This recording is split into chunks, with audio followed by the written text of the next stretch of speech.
ప్రజలందరూ కూడా కాంగ్రెస్ పార్టీ ఏదో చేస్తుందని చెప్పి అవకాశం ఇస్తే కాంగ్రెస్ పార్టీ సంవత్సరంలో ఏదైతే 6 గ్యారెంటీలు ఇచ్చి 66 మోసాలు చేసి సంవత్సర కాలంగా మోసం చేస్తూనే ఉంది. ఇలా 6 గ్యారెంటీలలో ఏ ఒక్కటి హామీ కూడా నెరవేర్చు. ఒక ఫ్రీ బస్ తప్పితే ఏది కూడా లేదు. పెన్షన్ 2500 చేస్తామన్నారు, పెళ్లి చేసుకుంటే తులం బంగారం, ఇట్లా చెప్పుకుంటూ పోతే ఏ ఒక్కటి కూడా వాళ్ళు హామీ నెరవేర్చలేదు.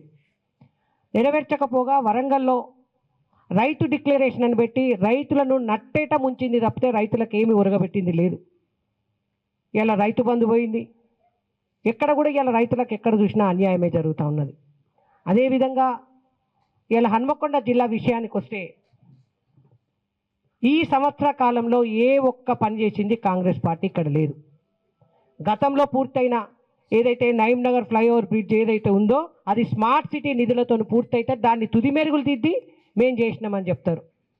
కాళోజీ కళాక్షేత్రం ఉంది, కాళోజీ కళాక్షేత్రం కూడా అది అంతకుముందు అయిందే, దాన్ని కొంచెం తుది మెరుగులు దిద్ది దాన్ని కూడా మేము ఎంతసేపటికి కాంగ్రెస్ పార్టీ అయినయే చెప్పుకున్నాడు తప్పితే ఎక్కడ కూడా చేసింది ఏమీ లేదు. ఇలా ఎంతసేపటికి రేవంత్ రెడ్డి గారు మాట్లాడుతున్నారు ఇందిరమ్మ ఇండ్లు ఇందిరమ్మ ఇండ్లు ఇందిరమ్మ ఇండ్లు అని. మరి ఇందిరమ్మ ఇండ్లు ఇక్కడ లేవు.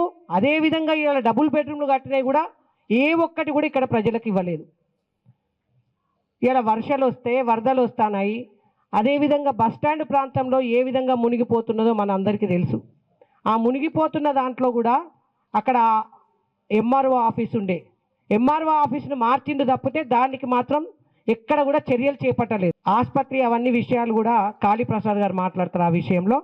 అదేవిధంగా ముఖ్యంగా హన్మకొండ సిటీలో పేద విద్యార్థుల కోసమై కాకతీయ యూనివర్సిటీలో ఏదైతే ఫ్యాకల్టీ ఎంతమంది లెక్చరర్లు ప్రొఫెసర్లు అవసరం ఉంటుందో కనీసం దానిలో 25% కూడా ఈరోజు లెక్చరర్లు కానీ ప్రొఫెసర్లు కానీ లేరు. దాని గురించి ఏడాది కాలంలో కనీసం దాని గురించి చర్యలు చేపట్టలే. మాట్లాడితే మేము ఇది చేస్తాం అది చేస్తామని చెప్పే కాంగ్రెస్ పార్టీ విజయోత్సవాలు చేసుకుంటా ఉన్నది. ఏం చేసినామని విజయోత్సవాలు చేసుకుంటుందో కాంగ్రెస్ పార్టీ చెప్పాలి. రోజుకో దగ్గర విజయోత్సవం పెట్టుకుంటూ ఏదైతే టీఆర్ఎస్ పార్టీ చేసిన దానికంటే ఎక్కువగా ఇలా పేపర్ యాడ్లు చూస్తే ఒక పేపర్ యాడ్లలోనే అభివృద్ధి కనబడుతుంది తప్పితే ఎక్కడ కూడా ఇలా అభివృద్ధి అనేది లేదు. ఒక పేద విద్యార్థుల కోసం కాకతీయ యూనివర్సిటీ ఇలా వాళ్ళ చదువు ఏమవుతుంది, మరి వాళ్ళ ఎట్లా వాళ్ళ భవిష్యత్తు ఏందని వాళ్ళ గురించి ఆలోచించాల్సింది లేదు. అదేవిధంగా వరంగల్ మహానగరాన్ని మహర్దశ తీసుకొచ్చి 2వ రాజధానిగా చేస్తామని చెప్పిండు. మరి ఏది 2వ రాజధానిగా ఎక్కడ చేసిండు, ఏం చేసిండు? ఇలా పత్రికలకే పరిమితం, ఏదైతే అడ్వర్టైజులు చేసుకోవడానికే పరిమితమైంది తప్పితే వరంగల్ మహానగరం అభివృద్ధి అయిందైతే ఎక్కడ మీకు కనబడతలేదు ఏ ఒక్కటి కూడా. ఇలా హన్మకొండ సిటీలో అభివృద్ధి అయిందంటే భారతీయ జనతా పార్టీ కేంద్ర ప్రభుత్వ నిధులు, smart city, heritage city, Amrit city ఇట్లా ఈ పథకాల ద్వారా అభివృద్ధి అయిందే తప్పితే ఏ ఒక్కటి కూడా ఇలా చూస్తున్నాం. సెంట్రల్ లైటింగే కానీ, జంక్షన్సే కానీ, రోడ్సే కానీ, భద్రకాళి బండే కానీ, ఇలా సూపర్ స్పెషాలిటీ హాస్పిటలే కానీ ఇలా ప్రతి ఒక్క అభివృద్ధి కేంద్ర ప్రభుత్వ నిధులతో మాత్రమే అయింది తప్పితే ఏది లేదు. ఇంకోటి చెప్తారు, కాంగ్రెస్ పార్టీ మోసపూరితమైన పార్టీ, ప్రజలను ఇంకెన్ని రోజులు వంచిస్తుందో నాకు అర్థమైతలేదు. కోచ్ ఫ్యాక్టరీ గురించి అబద్ధాలు ఆడడం, నరేంద్ర మోడీ గారు స్వయంగా టీఆర్ఎస్ పార్టీ అధికారంలో ఉన్నప్పుడు ఇంకా ఆ టీఆర్ఎస్ పార్టీ ఇంకా 6 నెలలు అయితే దిగిపోతుంది అన్నప్పుడు నరేంద్ర మోడీ గారు వచ్చి శంకుస్థాపన చేసి వ్యాగన్ మ్యానుఫ్యాక్చరింగ్ యూనిట్ ఇచ్చి దానికి నిధులు అంటే దాదాపుగా ఏదైతే టీఆర్ఎస్ పార్టీ అధికారంలోకి వచ్చి తెలంగాణను సాధించినప్పటి నుంచి కూడా భారతీయ జనతా పార్టీ కేంద్ర ప్రభుత్వం నరేంద్ర మోడీ గారు వ్యాగన్ మ్యానుఫ్యాక్చరింగ్ కోసం ప్లేస్ ఇవ్వండి, నిధులు ఇస్తున్నాం అని చెప్పినా ఫస్ట్ 5 ఏళ్ళు కాలయాపన చేసి లాస్ట్ 5 ఏళ్లలో కూడా ఇస్తాము ఇంకా ప్లేస్ ఇస్తామని కూడా అది కూడా దేవాలయానికి సంబంధించిన మెట్టు రామలింగేశ్వర స్వామి ప్లేస్ ఇచ్చినా మేము ఒప్పుకొని నరేంద్ర మోడీ గారు శంకుస్థాపన చేయడానికి వస్తున్నప్పుడు ఇక మేము తప్పదు అని ఇంకా ఎక్కడన్నారా ప్లేస్ ఇంకా రిజిస్ట్రేషన్ ఉండంగా కూడా అది నరేంద్ర మోడీ గారు వచ్చే ముందు రోజు మాత్రమే రిజిస్ట్రేషన్ చేసిన తర్వాత నరేంద్ర మోడీ గారు శంకుస్థాపన చేసిండు. ఎన్నో ఏండ్ల కళ ఈ వరంగల్ మహానగరంలో కాజీపేటలో ఇక్కడ కోచ్ ఫ్యాక్టరీ రావాలని. కాంగ్రెస్ ప్రభుత్వ హయాంలో కాంగ్రెస్ పార్టీ కోచ్ ఫ్యాక్టరీని పంజాబ్కు తరలించింది. ఇవాళ నరేంద్ర మోడీ గారు, బీజేపీ ప్రభుత్వము, ఇక్కడ కిషన్ రెడ్డి గారు కానీ, బండి సంజయ్ గారు కానీ, మేమందరం ఇక్కడున్న నాయకత్వం అంతా పోయి కూడా ఇక్కడ కోచ్ ఫ్యాక్టరీ రావాలి, వ్యాగన్ మ్యానుఫ్యాక్చరింగ్ యూనిట్ రావాలని మేము ఎన్నోసార్లు పోయి చెప్తే వ్యాగన్ మ్యానుఫ్యాక్చరింగ్ యూనిట్ వచ్చినాక దాన్ని అప్గ్రేడ్ చేస్తూ ఇలా కోచ్ ఫ్యాక్టరీ కూడా భారతీయ జనతా పార్టీ ఇచ్చింది. ఇస్తే దాని మీద కూడా అబద్ధాలు. ఇక్కడున్న ఎమ్మెల్యే, ఇక్కడున్న మంత్రి, ఆమె ఎంపీ చెప్తుంది నేను పోయి చెప్తేనే అయిందని. ఆమె వచ్చి ఎన్ని రోజులు అవుతుంది, అది ఎప్పుడు అయింది, నరేంద్ర మోడీ గారు శంకుస్థాపన చేసిండ్రు, మేమే మన రేవంత్ రెడ్డి మాట్లాడుతా అయిందని చెప్తుంది. అంటే ఎంతసేపటికి ఒక మోసపూరితంగా ఇలా భారతీయ జనతా పార్టీ ఎప్పుడు కూడా చెప్పిందే చేస్తుంది, చేసేదే చెప్తుంది, అబద్ధాలు చెప్పదు. ఇంకా ఎన్ని రోజులు అబద్ధాలు ఆడతారు? ఇలా అధికారంలోకి వచ్చే ముందు ఎన్నో హామీలు ఇచ్చి అబద్ధాలు ఆడి ఇలా అధికారంలోకి వచ్చినాక కూడా ఇంకా అదే అబద్ధాలు కొనసాగుతున్నాయి తప్పితే నిజంగా అభివృద్ధి అనేది లేదు. విజయోత్సవాలు చేసుకుంటారు, అసలు సిగ్గుండాలే విజయోత్సవాలు చేయడానికి. ఈ హన్మకొండలో ఏం చేసినామని మేము అడుగుతా ఉన్నాం. ఈ హన్మకొండ జిల్లాలో ఏం అభివృద్ధి చేసినామని అడుగుతున్నాం. ఎంతసేపటికి ఆ మోసాలను కప్పిపుచ్చుకోవడానికి, ఆ అబద్ధాలను కప్పిపుచ్చుకోవడానికి మళ్ళొక హామీ. ఇప్పుడు చూస్తున్నాము అప్పులున్నాయి అని చెప్తున్న ఈ రేవంత్ రెడ్డి, ఇక్కడున్న నాయకులు మరి అప్పున్నదన్న విషయం మీకు అందరికి తెలుసు కదా. ఇలా నెంబర్ 1 మేము అని చెప్తున్నారు కదా. నెంబర్ 1 అని చెప్పే దేనిలో నెంబర్ 1 అంటే ఇలా టీఆర్ఎస్ పార్టీ చేసిన అప్పులు ఏవిదైతే ఉన్నాయో దాంట్లో కూడా ఇంకా అప్పులు చేసుకుంటూ నెంబర్ 1గా మారింది తప్పితే ఇంకేమీ లేదు. ఇక దేశ విదేశాలు అన్నీ తిరుగుతూ ఉన్నాడు.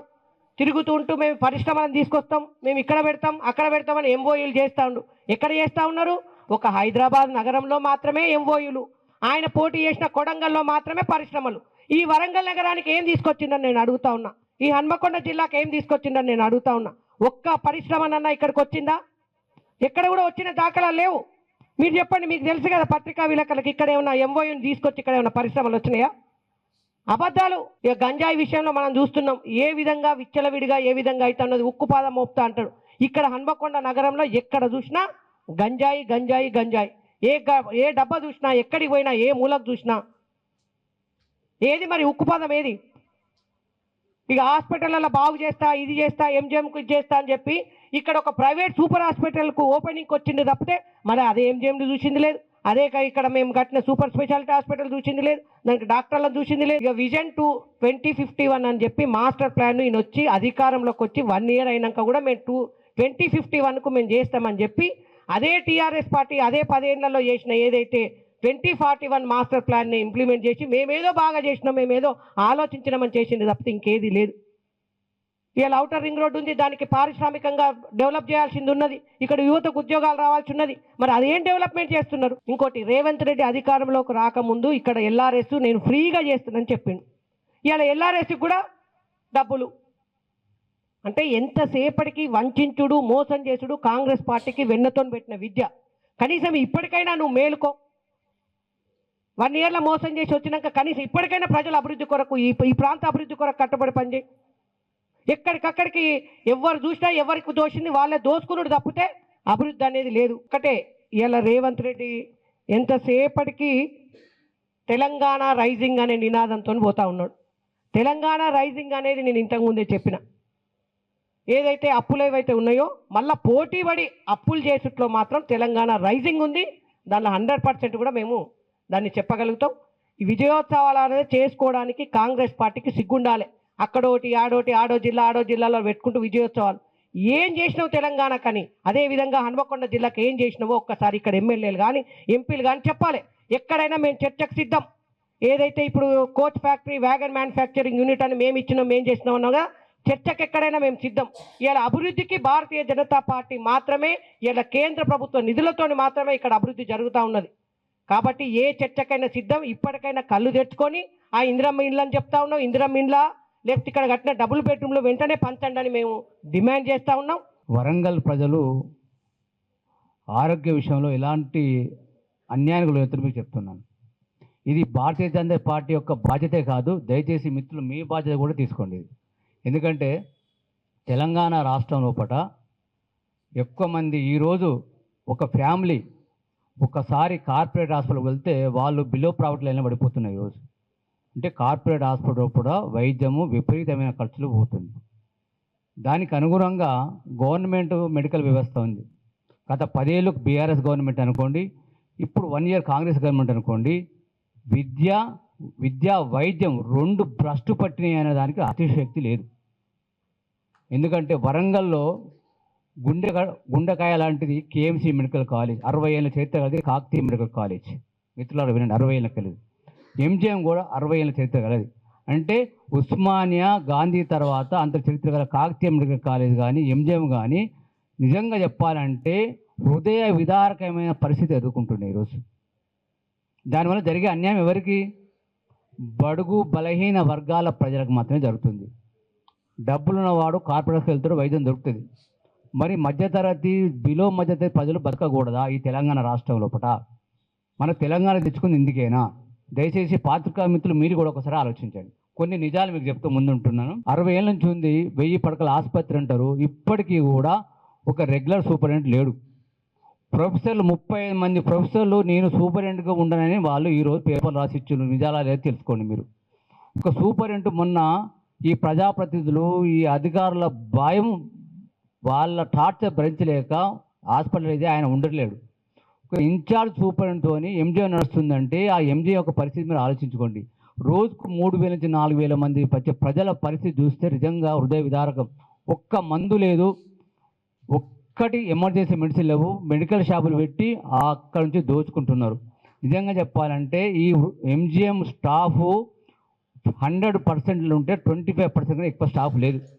అందరినీ మొన్న ట్రాన్స్ఫర్లో మొత్తం మంది ఎక్కడికక్కడ విచ్చలవిడిగా పంపించారు. ఇప్పుడు ఎంజిఎం నిజంగా చెప్పాలంటే అక్కడ పోతే పేషెంట్ వెనుకట మనం ఒక పాట చూసాము, నేను రాను బిడ్డ సర్కార్ దాకనకన్నా అంతకన్నా ఘోరంగా ఉంది పరిస్థితి ఎంజిఎం. దయచేసి ఎంజిఎం ప్రక్షాళన చేయాలి. మీరు ఎన్నిసార్లు ఊదర పెట్టినా కానీ అక్కడ నిజాలు ప్రజలు తెలుసుకుంటున్నారు. దయచేసి మీరు ఆలోచించండి. ఇంకొకటి కేఎంసి కాకతీయ మెడికల్ కాలేజ్ 60 ఏళ్ళ గణచరిత్ర గల కాకతీయ మెడికల్ ఈరోజు ప్రొఫెసర్లు లేక దీనావస్థలు ఉంది. మిత్రులందరూ చెప్తున్నా, అనాటమీ డిపార్ట్మెంట్ ఉంటుంది. అంటే ఫస్ట్ ఇయర్ పిల్లలు రాగానే శవాలు కోసేదానికి అనాటమీ డిపార్ట్మెంట్ ఉంటుంది. దాంట్లో 10 మంది స్టాఫ్ ఉండాలి. ఈరోజు 0 స్టాఫ్. ఇది 0 స్టాఫ్. ఈరోజు కేఎంసి అనాటమీ డిపార్ట్మెంట్లో 0 స్టాఫ్. డెడ్ బాడీస్ ఉన్నాయి, వాటిని కోసి నేర్పే వైద్య సిబ్బంది ప్రొఫెసర్లు లేరు. ఇది అవునా కాదా? మీరు గుండె వేసుకొని చెప్పండి. నేను ఎక్కడికి రమ్మను, నేను ఐఎంఏ మొన్నటి వరకు ఐఎంఏ తెలంగాణ స్టేట్ ప్రెసిడెంట్. నేను చెప్తున్నాను, ఇది అవునా కాదా తెలుసుకోండి. ఇంత బాధాకరం విషయంలో పిల్లలు బయటకు వచ్చి వాళ్ళు ఏం చేస్తారు? కాకతీయ మెడికల్ కాలేజీలో స్టూడెంట్స్ చేయనే వాళ్ళు బీద విద్యార్థులు, మెరిటోరియస్ స్టూడెంట్స్. ఉస్మానియా గాంధీ తర్వాత అంత చరిత్ర గల కాకతీయ మెడికల్ కాలేజ్ ఇలాంటి పరిస్థితి ఉంటే ఇక రాష్ట్రంలోని మెడికల్ పరిస్థితి ఏందో మీరు ఆలోచించుకోండి. ఇంతకుముందు మా మేడం చెప్పారు, ప్రధానమంత్రి స్వస్థ యోజన కింద సూపర్ స్పెషాలిటీ హాస్పిటల్ ఇక్కడ మనకి ఎయిమ్స్లో పెట్టారు. ఇప్పటి వరకు అక్కడ 156 జాబ్స్ ఉన్నాయి. ఒక్కటి అంటే ఒక్కటి కూడా రెగ్యులర్ బేసిస్ తీసుకోలేదు. అన్ని కాంట్రాక్ట్ బేసిస్ మీద ఎంప్లాయీస్ ఉన్నారు. కాంట్రాక్ట్ బేసిస్ ఎంప్లాయీస్ ఎట్లా పనిచేస్తారో మీకు తెలుసు. పేరుకు సూపర్ స్పెషాలిటీ విభాగము, దాన్ని కేసీఆర్ చంపేసిండు. దాన్ని కంటిన్యూస్గా ఈ రేవంత్ రెడ్డి గవర్నమెంట్గా PMSSYని అంటే కేవలం సెంట్రల్ గవర్నమెంట్ ఇచ్చిందని అక్కసుతో చంపారు. కానీ దానివల్ల మన తెలంగాణ ప్రజానీకము అన్యాయం జరుగుతుందని మాత్రం ఎవ్వరు ఆలోచించలేరు. మిత్రులు దీన్ని ఆలోచించారు. ఒక్కసారి మేము భారతీయ జనతా పార్టీ డెలిగేట్ వస్తాం, ఆ సూపర్ స్పెషాలిటీ వింగ్ వస్తాం. మీరు కూడా రండి. మీరు నిజాలు చెప్పి ఆ కాంగ్రెస్ గవర్నమెంట్ కళ్ళు తెరుస్తారో లేదో మీరు కూడా దయచేసి మీ బాధ్యత కూడా మీకు చెప్పండి దయచేసి. Already central government mental hospital అని, అంటే centre for excellence mental hospital అని 33 crores రిలీజ్ చేసి ఉన్నాయి. ఇప్పుడు central government 33 crores for mental hospital. దానికి 60-40% చొప్పున ఆల్రెడీ 12 crores గవర్నమెంట్ రిలీజ్ చేసింది సెంట్రల్ గవర్నమెంట్. వాటిని ఇవ్వకుండా తాత్సారం చేస్తున్నారు. చూడండి, ఇది యొక్క రాష్ట్ర గవర్నమెంట్ పరిస్థితి. అలాగే క్యాన్సర్ హాస్పిటల్ కొరకు 120 కోట్లు ఇవ్వడానికి రెడీగా ఉన్నారు. బెస్ట్ హాస్పిటల్ కావాలి ఈ ఏరియా లోపల, ఎందుకంటే ఉత్తర తెలంగాణ లోపల వరంగల్ అనేది మెడికల్ హబ్. 120 కోట్లు ఇవ్వడానికి రెడీగా ఉంది సెంట్రల్ గవర్నమెంట్. దానికి ఎంఓ ఇవ్వడానికి వీళ్ళు టైం దొరుకుతలేదు మా స్టేట్ గవర్నమెంట్కి. అప్పుడు దొరుకుతలేదు, ఇప్పుడు దొరుకుతలేదు. తందానట్టు ఏదైతే బీఆర్ఎస్ చేసిందో సేమ్ ఇప్పుడు కాంగ్రెస్ గవర్నమెంట్ చేసి అవి అట్లే ఉన్నాయి. అలాగే ఎంజిఎం చూస్తే మీకు శానిటేషన్ లేదు, ఎలుకలు తిరుగుతున్నాయి, పాములు తిరుగుతున్నాయి, కుక్కలు తిరుగుతున్నాయి, పేషెంట్ పక్కనే వంటున్నాయి. ఒక సూపరింటెండెంట్ ఉండరు, ఆర్ఎంఓలు ఉండరు, మందులు ఉండయి. సూపర్ స్పెషాలిటీలో ఎప్పుడంటే ఒక ప్రొఫెసర్ ఉండాలి, ఒక అసోసియేట్ ఉండాలి, ఒక అసిస్టెంట్ ఉండాలి. అప్పుడు 5 సీట్లు వస్తాయి. ఆ డిపార్ట్మెంట్ మెయింటైన్ చేయక ఈరోజు 45 సూపర్ స్పెషాలిటీ సీట్లకు మనకు 5 సీట్లు ఒక నెఫ్రాలజీ డిపార్ట్మెంట్ ఉన్నాయి. మిత్రులారా వినండి, ఒక గుండె జబ్బు ఎమర్జెన్సీ అంటే సూపర్ స్పెషాలిటీ, గుండె జబ్బు అనుకోండి, న్యూరో సర్జరీ అనుకోండి, కిడ్నీ చేయాలనుకోండి, క్యాన్సర్ అనుకోండి, ఇవన్నీ వస్తే ఎంజిఎం పోతే బంతి గోడ కొడితే ఎట్లా వస్తున్నారో పేషెంట్లు అట్లా వచ్చి అంబులెన్స్లో పోయి సూపర్ స్పెషాలిటీ ప్రైవేట్ హాస్పిటల్కి వెళ్ళి జేబులు ఖాళీ చేసుకొని వాళ్ళ జీవితకాలం బిలో ప్రాఫిట్ లేని పోతున్నారు. మిత్రులారా వినండి, ఇది బాధ్యత ఈ ప్రజాప్రతినిధులు లేదా? ఈ తెలంగాణ తెచ్చుకుని ఇందుకేనా 10 ఏళ్ళు బీఆర్ఎస్ గవర్నమెంట్ భ్రష్టు పట్టించింది. జిల్లాకు మెడికల్ కాలేజ్ ఊదరగొడుతున్నారు, కానీ ఎక్కడ స్టాఫ్ లేదు, ఎక్కడ కొత్త రిక్రూట్మెంట్ లేదు, కేవలం పేరు చెప్పుకోవడానికి తప్పితే ఏం లేదు. ఆ దొర కట్టిండు 25 ఫ్లోర్లతో ఒక బంగ్లా కట్టిండు. మిత్రులారా వినండి, ఎంత అన్యాయం. ఒక 6th floor 7th floors building కడితేనే మెయింటెనెన్స్ చాలా కష్టమవుతుంది. అక్కడ 59 ఎకరాలు ఉన్నది సెంట్రల్ జైలు. వర్టికల్ ఎప్పుడు పోవాలి మనము? ప్లేస్ లేనప్పుడు వర్టికల్ పోవాలి. నువ్వు హారిజాంటల్ పోయి 2 floors పోయి బ్రహ్మాండం కట్టుకోవచ్చు. అక్కడ 20 ఫ్లోర్లు కట్టి చెప్తున్నా, అది దాన్ని నింపడానికి ఈ కాంగ్రెస్ గవర్నమెంట్ తరం కాదు. 20 ఫ్లోర్లు నింపడానికి తరం కాదు. ప్లస్ అన్నిటికన్నా హాస్పిటల్ పెట్టడం గొప్ప కన్నా హాస్పిటల్ మెయింటెనెన్స్ గొప్ప. ఆ లిఫ్ట్లు పనిచేయాలకు బీద పేషెంట్లు అడిగిపోయి 24 ఫ్లోర్లకు ఎలక్కగల చెప్పండి, లిఫ్ట్లు పనిచేయగల? అది చెప్తే ఆయన నిల్లేదు. దీన్ని ఆడ పండబెట్టిళ్ళు. ఎంజిఎం అది వస్తారు ఇది అంటున్నారు. పీజీ హాస్టల్స్ లేవు. ఎంత ఘోరాతి ఘోరం అంటే వైద్యం విద్యం భ్రష్టు పట్టి ప్రజలు అల్లాడుతున్నారు. నీరో చక్రవర్తిలాగా ఈయన వీడియోలు వాయిస్తున్నాడు రేవంత్ రెడ్డి గారు. ఎందుకంటే ఆరోగ్యశ్రీని కార్పొరేట్ వైద్యం అన్నారు. ఆరోగ్యశ్రీని కూడా భ్రష్టు పట్టించండి. పైసలు లేక ఆరోగ్య హాస్పిటల్ ఎవరు కేసులు తీసుకుంటారు. ఎందుకంటే ఎన్టీఆర్ భోజనం లాగా నీకు ఫ్రీ ట్రీట్మెంట్ కావాలన్నా, ఎన్టీఆర్ భోజనం కావాలన్నా, మంచి భోజనం కావాలన్నట్టు నీకు ఆరోగ్యశ్రీ ట్రీట్మెంట్ కావాలన్నా, వేరే ట్రీట్మెంట్ కావాలన్నా పేషెంట్లను బెదిరించి ఆరోగ్య హాస్పిటల్ కూడా వాళ్ళ తప్పలేదు. ఎందుకంటే గ్రీన్ ఛానల్ అన్నారు, 6 నెలలకు 7 కూడా డబ్బులు ఇస్తలేరు. ఇచ్చే డబ్బులు కూడా వీరు కేసీఆర్ చేసిన తప్పుడు పనులే రేవంత్ రెడ్డి గారు చేస్తున్నారు. ఎందుకంటే ఆ సెంట్రల్ గవర్నమెంట్ ఇచ్చే డబ్బులనే వాళ్ళు ఇచ్చినప్పుడు మనకు రిలీజ్ చేసి ఆరోగ్యశ్రీ కూడా పట్టి వేస్తున్నారు. దయచేసి మీరు అందరూ ఈ వైద్యం విద్యం గురించి మీరు కూడా పట్టించుకోండి. భారతీయ జనతా పార్టీ ఇక నుంచి డెఫినెట్గా కేఎంసీ కానీ ఎంజిఎం కానీ మా డెలిగేట్స్ పోయి మేము ధర్నాలు చేస్తాం. ప్రజల గురించి మేము ముందుంటాం. అలాగే ఇంతమంది మేడం చెప్పారు రైజింగ్ 1 డెఫినెట్గా రేవంత్ రెడ్డి గారు రైజింగ్ 1లో ఉన్నాడు. దేంట్లో ఎక్సైజ్ డిపార్ట్మెంట్ మాత్రం తాగుబోతు రాష్ట్రంలో రైజింగ్ 1 చేస్తున్నాడు. ఎందుకంటే ప్రతి ఒక్కరికి టార్గెట్లు పెట్టి తాగుబోతు రాష్ట్రంలో మాత్రం రైజింగ్ 1 చేసిండు. ఆ విషయంలో మాత్రం రేవంత్ రెడ్డి గారు ధన్యవాదాలు చెప్పన్నా, మరి ఏం చెప్పాలో మీరే నిర్ణయించుకోండి. ధన్యవాదాలు. భారత్ మాతాకి జై. గతంలో సింగిల్ విండో ఉండే, ఇప్పుడు మల్టిపుల్ విండోస్ అయిపోయినాయి. వాళ్ళు సాధించింది ఏంటంటే ఎవరికి వాళ్ళు దుకాణాలు. అంతకుముందు ఒకే దుకాణం ఉండేది, ఇప్పుడు మల్టిపుల్ దుకాణాలు అయిపోయినాయి. రేట్ కూడా fixed 8 to 10% is a fact. Warangal మీద ఈ డజన్ మంది షాన్సెబ్లకు కానీ ఆ స్వీట్ సిస్టర్స్ 2 మంత్రులు, స్వీట్ సిస్టర్స్ ఎందుకంటున్నా అంటే అదృష్టం. మన జిల్లాలో 1-2 మహిళలు మంత్రులుగా ఉండటం అంటే చాలా అదృష్టమే మనకు. ఎందుకంటే బికాజ్ సమ్మక్క సారక్క పేరు కూడా దాంతో తోడున్నది. మంచి కొడుకుందాం, కానీ ఫ్రీ హ్యాండ్ లేదు. ఫ్రీ హ్యాండ్ అంటే డబ్బులు లేవు, డబ్బు లేదు, నోర్లు పనిచేస్తున్నాయి. రేవంత్ రెడ్డి గారు మీ భాష మార్చుకోకపోతే మీరు గుజరాత్ బొమ్మని చెప్తున్నారు. ఎవరిని? కేంద్ర మంత్రి 2 సార్లు కేంద్రంలో క్యాబినెట్ మంత్రిగా ఉన్నటువంటి కిషన్ రెడ్డి గారిని నీకు చేత కాకపోతే డబ్బులు తీసుకురాకపోతే 1700 కోట్లు తీసుకుని వాళ్ళు హైదరాబాద్ అభివృద్ధికి తీసుకొచ్చిన చేతులు పెడితే ఈయన గుత్తేదారి. ఈయన ఇటు పక్క అటు పక్క 2 ఉంటారు ఎప్పుడు. ఒక ఆయన వెంకటరెడ్డి, ఇంకో ఆయనేమో శ్రీనివాసరెడ్డి, 2 గుత్తేదారులు.